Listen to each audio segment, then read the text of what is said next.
ആരോട് ചോദിച്ചിട്ടാണ് എൻ്റെ പേരിൽ ഇങ്ങനൊരു കട ഇവിടെ തുടങ്ങിയതെന്ന് ചോദിക്കുന്ന ചന്ദ്രമതിക്ക് രവീന്ദ്രൻ കണക്കിന് കൊടുക്കുന്നു. തുടർന്ന് ഈ കടയുടെ ഉദ്ഘാടനം ചെയ്യാൻ പോകുന്നത് ശ്രീകാന്തിൻ്റെ ഭാര്യയാണെന്നും അതെൻ്റെ ഒരു ആഗ്രഹമാണെന്നും ഈ കട തുടങ്ങാൻ തന്നെ കാരണം ഇവളാണെന്നും സച്ചി പറയുന്നതോടെ എല്ലാവരും ഞെട്ടിപ്പോകുന്നു.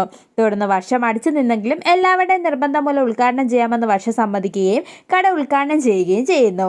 ശേഷം രേവതിയും സച്ചിയും എല്ലാവരുടെയും അനുഗ്രഹം വാങ്ങുകയും ഐശ്വര്യമുള്ള അച്ഛൻ്റെ കൈകൊണ്ട് തന്നെ ഈ കടയിൽ നിന്നും ആദ്യത്തെ പൂ വാങ്ങണമെന്ന് സച്ചി പറയുകയും ചെയ്യുമ്പോൾ രവീന്ദ്രൻ ചന്ദ്രമതിനെയും കൊണ്ട് രേവതിയുടെ കടയിൽ നിന്നും പൂ വാങ്ങുന്നു. ശേഷം എനിക്ക് നിന്നെ ഓർത്ത് ഒരുപാട് അഭിമാനം തോന്നുന്നുവെന്ന് രവീന്ദ്രൻ സച്ചിയോട് പറയുമ്പോൾ ചന്ദ്രമതിക്ക് ദേഷ്യം വരുന്നു. പിന്നീട് വർഷ കൊടുത്ത 2000 രൂപയുടെ കൂടെ 500 രൂപ കൂടെ ഇട്ട് കട ഉദ്ഘാടനം ചെയ്തതിൻ്റെ കൂലിയായി ആ പണം സച്ചി രേവതിയെ കൊണ്ട് വർഷയ്ക്ക് കൊടുപ്പിക്കുന്നു.